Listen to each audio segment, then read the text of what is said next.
Apa kabar pemirsa TVR Parlemen dimanapun Anda berada? Berjumpa lagi dalam program TVR 17 bersama saya Vincent Aldi. Tepat pukul 17 waktu Indonesia Barat, kami hadirkan kepada Anda sejumlah informasi paling baru dan menarik seputar kinerja dan kegiatan DPR RI yang telah disajikan oleh redaksi TVR Parlemen. Dan pemirsa TVR Parlemen, inilah TVR 17 edisi Kamis 26 Januari 2023.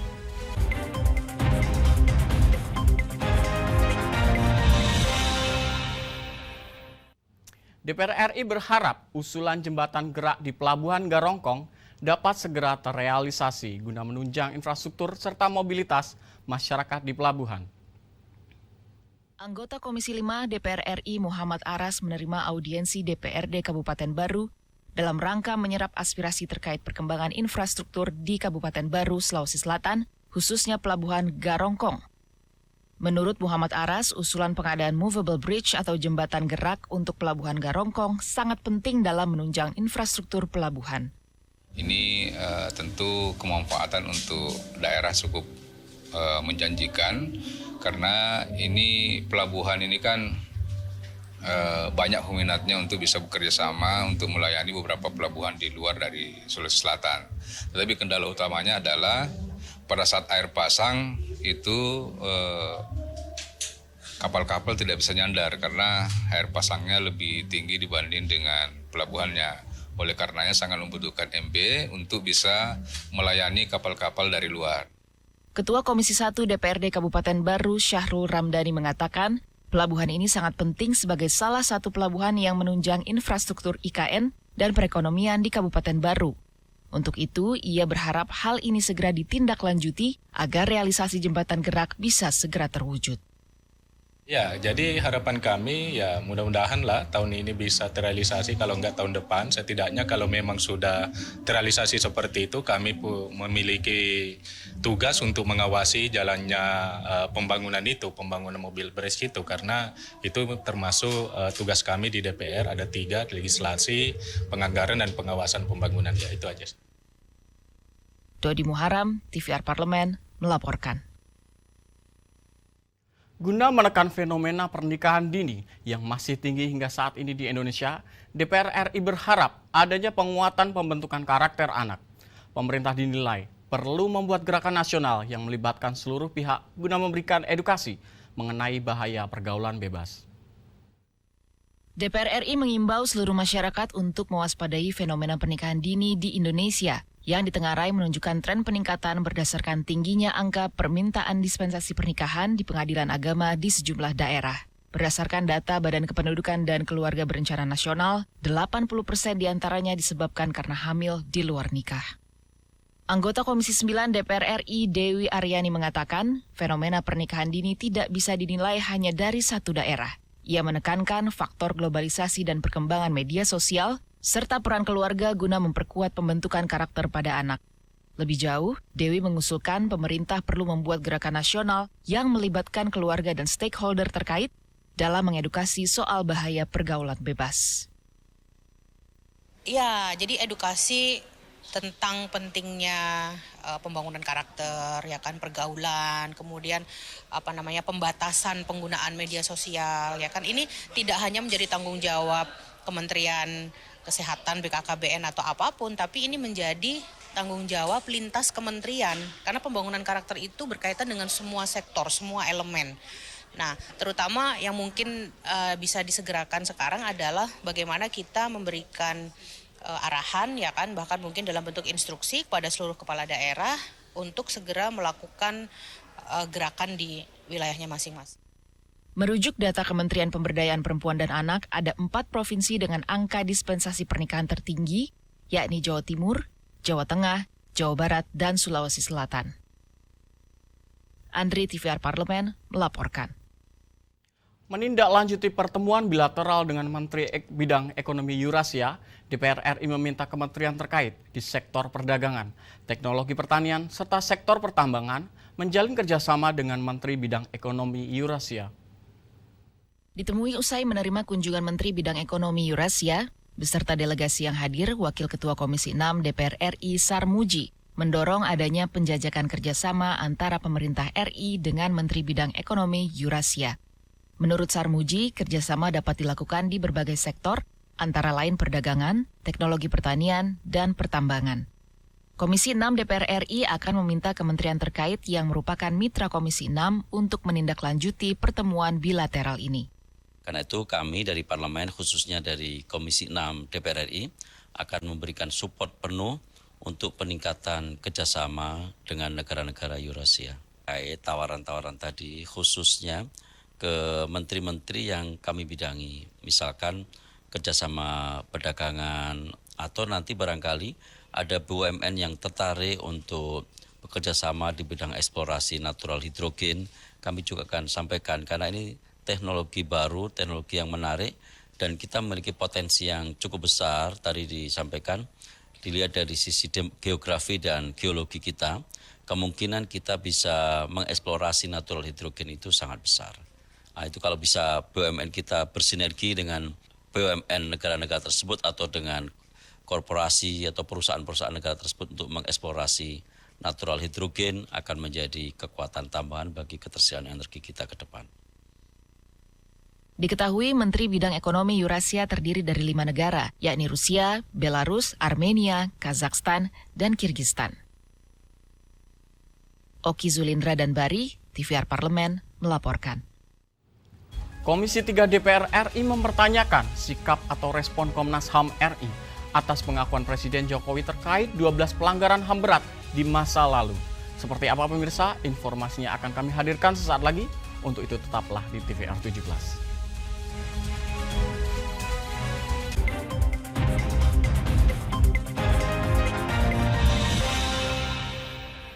Utang-utang dulu saya.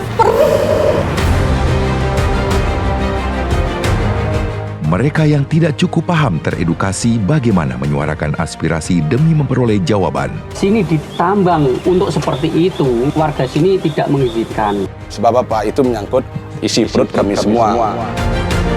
Hadir menelisik mulai dari hulu ke hilir. Mengapa?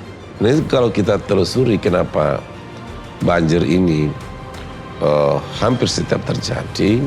Hingga menemukan apa yang belum terkuak secara nyata. Kan kabeh niku sedulur, Pak. Nek kula ngrencangi mriki, mesti mriki gelo, nek kula ngrencangi mriki mesti mriki gelo. Iki kedah adil wae, Pak, tengah-tengah. Menghadirkan peran anggota DPR RI demi mendapatkan solusi. Saksikan Suara Dapil, Senin sampai Jumat pukul 10 waktu Indonesia Barat, hanya di TVR Parlemen.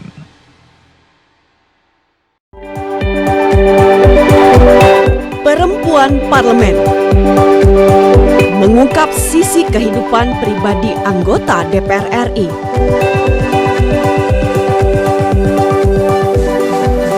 Dan partisipasi perempuan dalam politik dan publik. Dan usaha mewujudkan aspirasi masyarakat di setiap sidang sebagai wakil rakyat.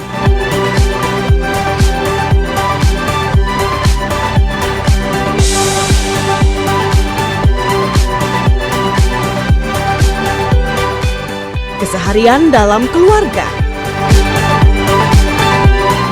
Jangan lewatkan Perempuan Parlemen. Hanya di TVR Parlemen.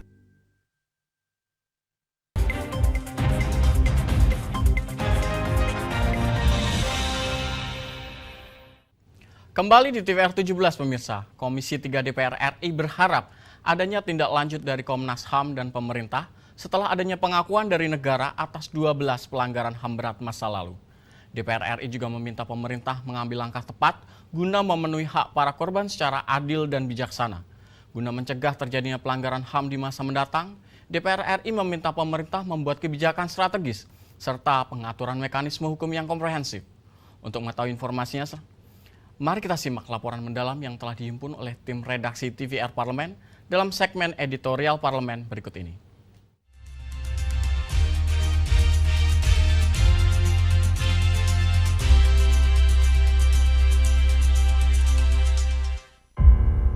Saya sebagai Kepala Negara Republik Indonesia mengakui bahwa pelanggaran hak asasi manusia yang berat memang terjadi di berbagai peristiwa. Yang pertama, saya dan pemerintah berusaha untuk memulihkan hak-hak para korban secara adil dan bijaksana tanpa menegasikan penyelesaian yudisial. Yang kedua, saya dan pemerintah berupaya sungguh-sungguh agar pelanggaran hak asasi manusia yang berat tidak akan terjadi lagi di Indonesia pada masa yang akan datang. Pasca menerima laporan Tim Penyelesaian Non-Yudisial Pelanggaran HAM atau PPHAM, Presiden Republik Indonesia Joko Widodo mengakui telah terjadi sejumlah peristiwa pelanggaran HAM berat di tanah air. Presiden juga menyampaikan rasa simpati dan empati yang mendalam kepada para korban dan keluarga korban. Anggota Komisi 3 DPR RI mengapresiasi pernyataan Presiden Joko Widodo terkait 12 pelanggaran HAM berat di masa lalu. Langkah tersebut menjadi pintu atau lembaran baru pada komitmen pemerintah yang harus diikuti proses hukum dan kebijakan strategis. Hal itu dimaksudkan untuk mengungkap fakta kebenaran atas peristiwa pelanggaran HAM berat dan pemenuhan hak para korban melalui proses hukum yang transparan, profesional, dan akuntabel. Pemerintah juga diminta memberikan penjelasan objektif terhadap analisis berbagai kasus pelanggaran HAM berat selain 12 kasus tersebut. Selain itu, diperlukan kebijakan strategis dan pengaturan mekanisme hukum yang komprehensif agar penegakan HAM bisa terus dilakukan dan tidak terjadi lagi di masa mendatang. Ada beberapa prinsip yang harus dipenuhi negara dalam memenuhi kewajiban terhadap pelanggaran HAM. Misalnya, jaminan akses keadilan bagi para korban dan pemulihan martabat korban secara layak dan tidak berlarut-larut. Untuk itu, pemerintah harus memberi jaminan informasi yang relevan bagi korban atau keluarga, seperti fakta peristiwa yang terjadi dan mekanisme pemulihan yang disiapkan negara. Wakil Ketua DPR RI Muhaimin Iskandar meminta Komnas HAM semakin profesional mengawasi semua potensi dan resiko pelanggaran HAM berat oleh semua lembaga. Sangat-sangat penting, terutama bagi pembelajaran sejarah kehidupan kita berbangsa dan bernegara, bagi pemberian hak-hak para korban dan keluarganya. Tindak lanjut dari pengakuan ini saya harapkan tim formula penyelesaian bisa bekerja dengan lebih memuaskan untuk seluruh korban dan para keluarganya. Kepada seluruh warga bangsa kita, mari kita cegah dan hindarkan terjadi pelanggaran HAM di masa-masa yang akan.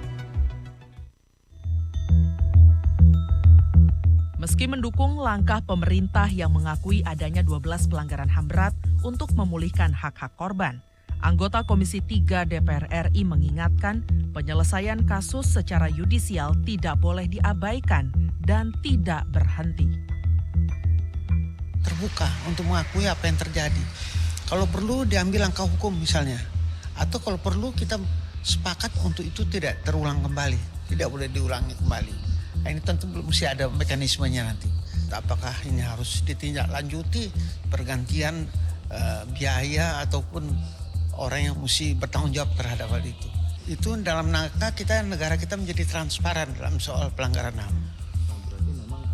Pemerintah mengakui adanya hal tersebut, silakan untuk memproses kasus tersebut sesuai dengan aturan perundang-undangan yang berlaku. Yang penting kan yang diminta oleh masyarakat bahwa jangan kasus-kasus itu terhenti gitu.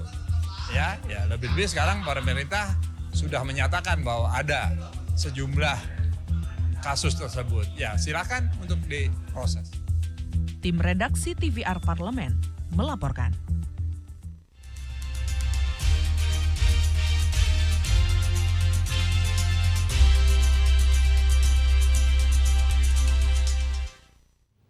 Berdasarkan data dari Kementerian PUPR, sebanyak 25 ruas tol masuk dalam daftar yang mengalami penyesuaian tarif tol tahun 2023.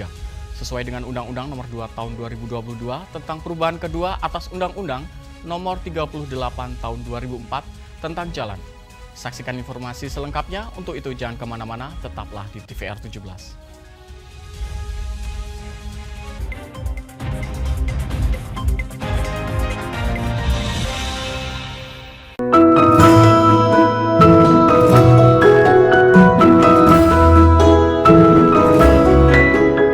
Perempuan Parlemen mengungkap sisi kehidupan pribadi anggota DPR RI dan partisipasi perempuan dalam politik dan publik, keseharian dalam keluarga, dan usaha mewujudkan aspirasi masyarakat di setiap sidang sebagai wakil rakyat. Jangan lewatkan Perempuan Parlemen.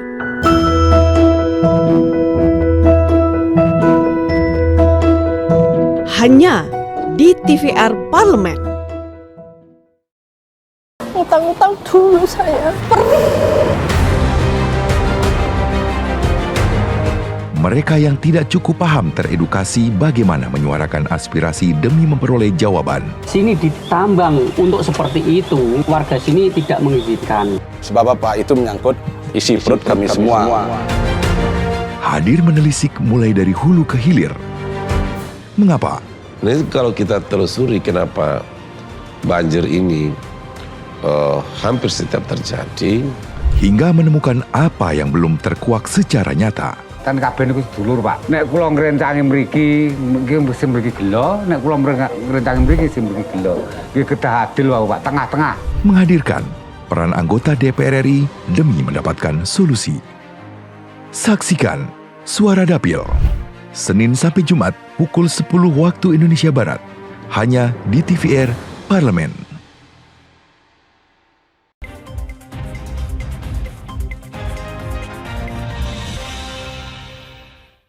Kembali di TVR 17 pemirsa, rencana pemerintah menaikkan tarif di 25 ruas tol di Indonesia awal tahun 2023 menjadi perbincangan publik baru-baru ini.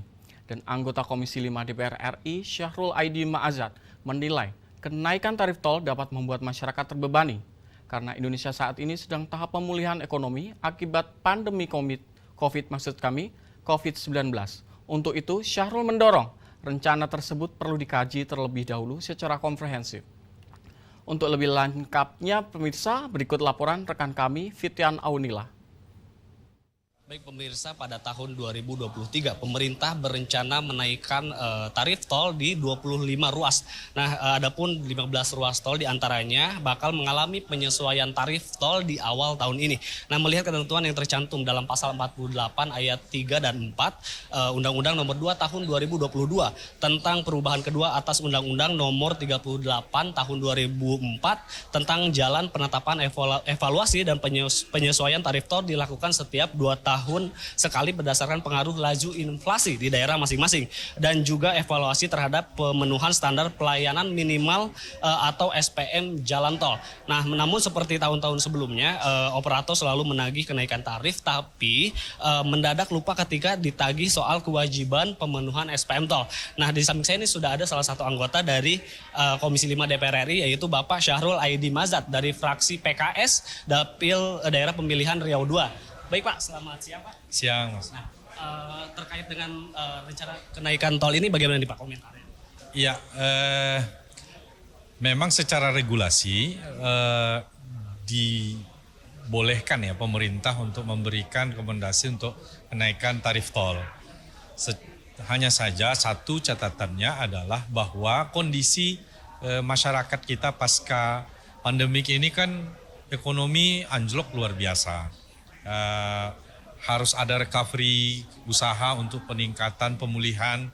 Nah, kalau pada posisi seperti ini dibebankan kepada masyarakat dengan kenaikan tarif tol yang akan berimplikasi pada naiknya biaya angkut, naiknya segala sesuatu pasti akan naik akibatkan kenaikan tarif tol ini, maka itu pasti akan membuat ekonomi akan menurun kembali.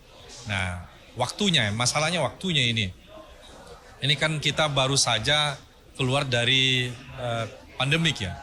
Yang kedua adalah kewajiban daripada penyedia jalan tol, penyedia jasa sudah memenuhi standar pelayanan minimal tidak? Ini minimal yang diminta, bukan pelayanan yang bagus begitu. Minimal kalau itu harus diceklis oleh pemerintah. Nah, harusnya itu dulu. Dan itu yang pertama, baru yang kedua pertimbangannya.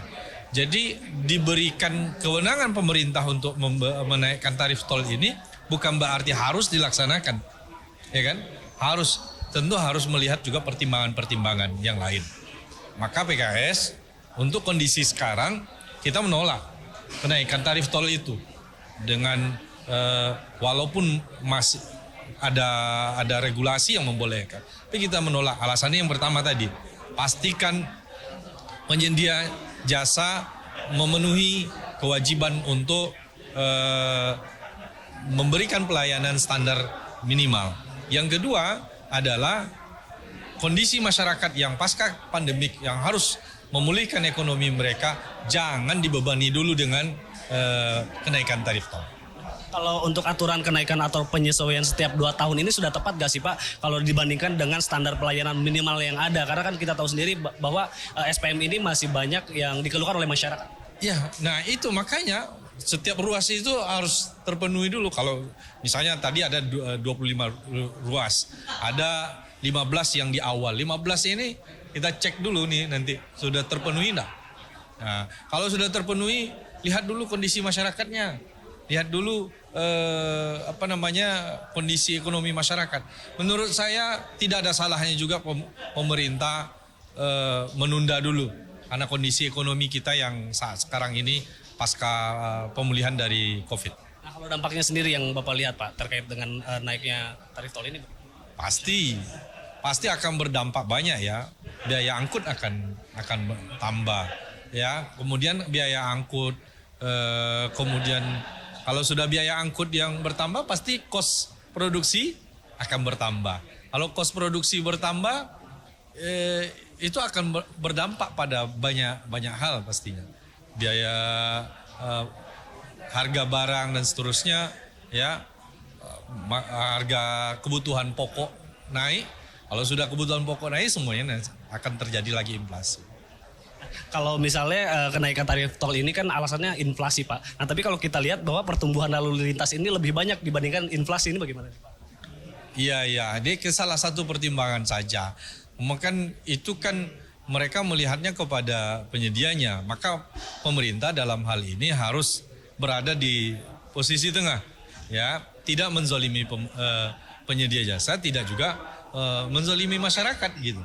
Ini harus berada di tengah. Harus ada keseimbangan. Jadi jangan melihat mempertimbangkan satu sisi saja. Nah, terakhir Pak, yang akan didorong dari Komisi 5 Pak terkait dengan rencana ini? Ya, kita harus evaluasi nih, harus kaji secara komprehensif mana yang mau diajukan oleh pemerintah, mana verifikasi bahwasanya ruas ini sudah memenuhi standar pelayanan minimal. Ya. Terima kasih Pak Syahrul. Baik, demikian pemirsa, tadi Pak Syahrul mengatakan bahwa beberapa poin, salah satunya bahwa Pak Syahrul ini sebagai fraksi dari PKS menolak terhadap rencana kenaikan tarif tol ini dan juga meminta terhadap operator atau pemerintah untuk membenahi SPM ini, standar pelayanan minimal. Nah kemudian juga kenaikan tarif tol ini juga dirasa belum tepat karena masyarakat baru selesai dihadapkan dengan pandemi COVID-19. Nah, saya Fitian Onilah melaporkan kembali studio. Selanjutnya pemirsa, apa saja yang menjadi topik perbincangan di media online pada hari ini? Usai jeda, tetaplah di TVR 17.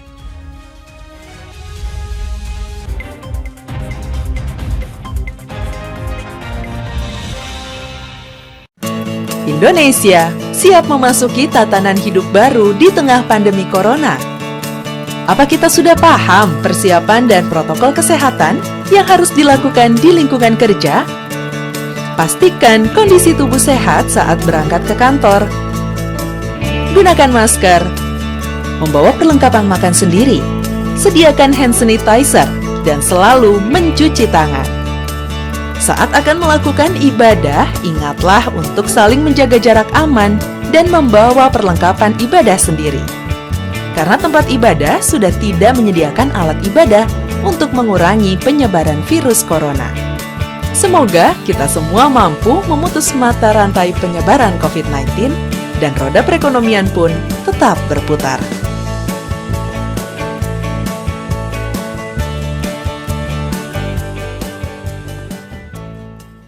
Utang-utang dulu saya. Mereka yang tidak cukup paham teredukasi bagaimana menyuarakan aspirasi demi memperoleh jawaban. Sini ditambang untuk seperti itu, warga sini tidak mengizinkan. Sebab apa? Itu menyangkut isi perut kami semua. Hadir menelisik mulai dari hulu ke hilir. Mengapa?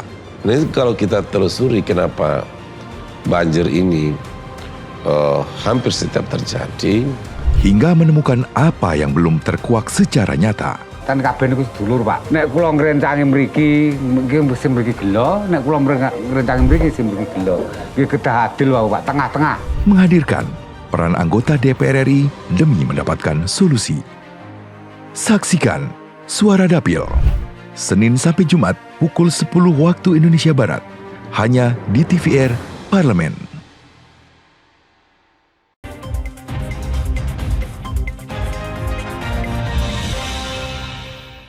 Baik pemirsa, kembali di TVR 17. Kali ini kita akan masuk ke segmen media nasional. Mari kita simak isu apa saja yang menjadi sorotan media serta tanggapan dari sejumlah anggota Dewan. Bersama rekan kami, Anggun Oktarini.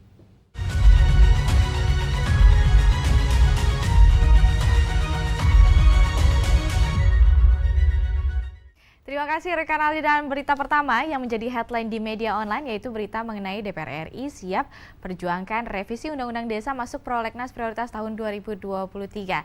Pada sepekan ini pemirsa, di sini terdapat demo besar-besaran para kepala desa dan perangkat desa di depan gedung DPR RI pada 17 Januari 2023. Ini di berbagai media ini memang sedang dibahas secara masif, dilanjutkan di mana demo Persatuan Perangkat Desa Indonesia atau PPDI menyampaikan bahwa sejumlah aspirasi pada Rabu 25 Januari lalu itu adalah aksi unjuk rasa kepala desa menuntut perpanjangan masa jabatan serta meminta pasal 39 ayat 1 Undang-Undang Nomor 6 Tahun 2014 direvisi kembali sehingga masa jabatan kepala desa yang semula 6 tahun bisa menjadi 9 tahun.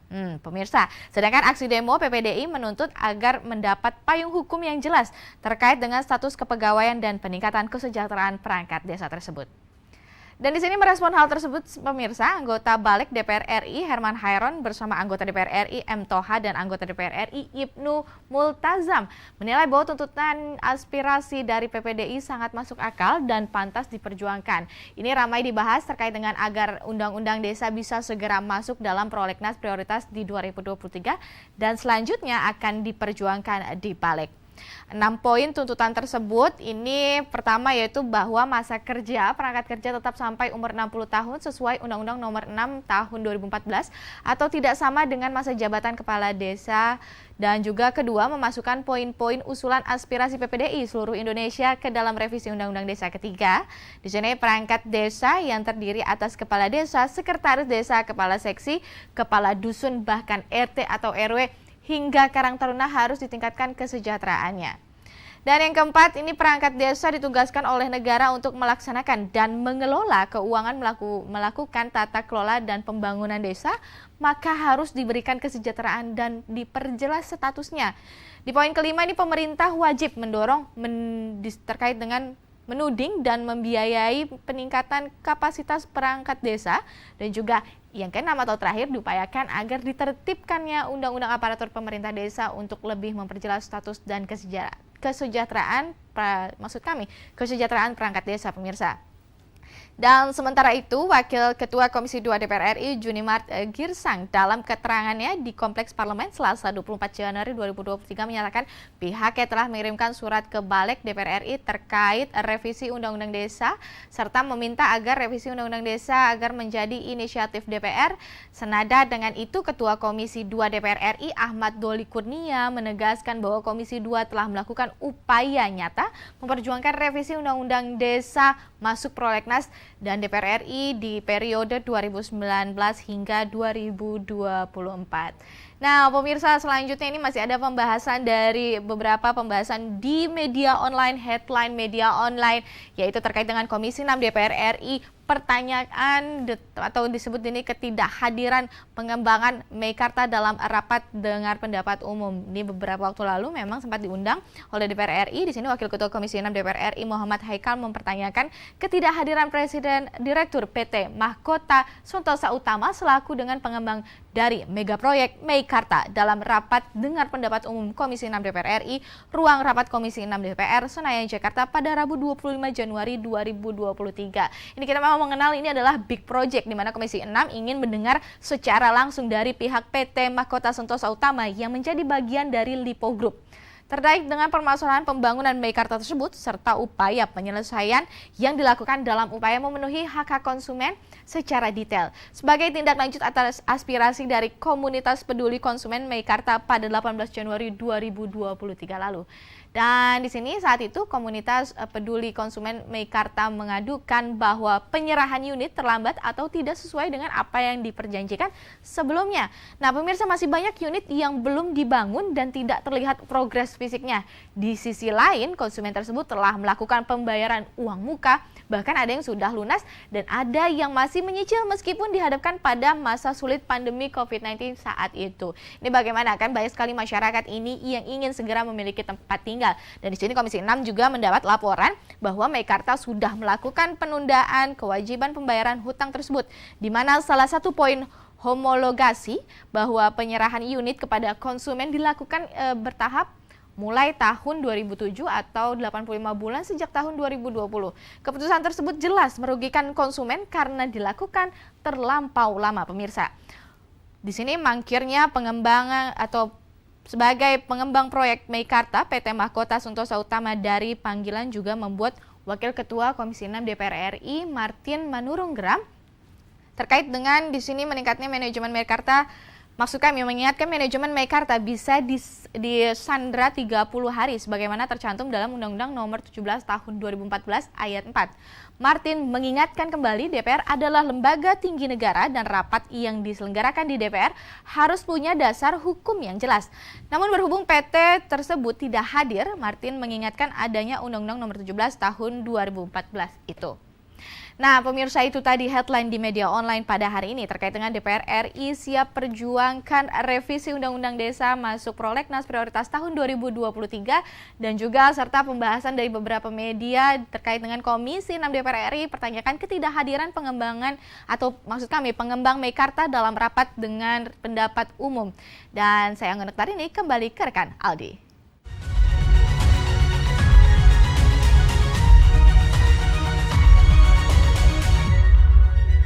Terima kasih rekan Anggun yang telah menyampaikan sejumlah sorotan dari media online nasional pada hari ini.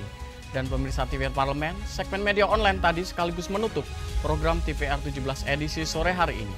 Saya Vincent Aldi beserta seluruh kru TVR Parlemen yang bertugas mengucapkan terima kasih dan undur diri dari hadapan Anda. TVR Parlemen, referensi Indonesia.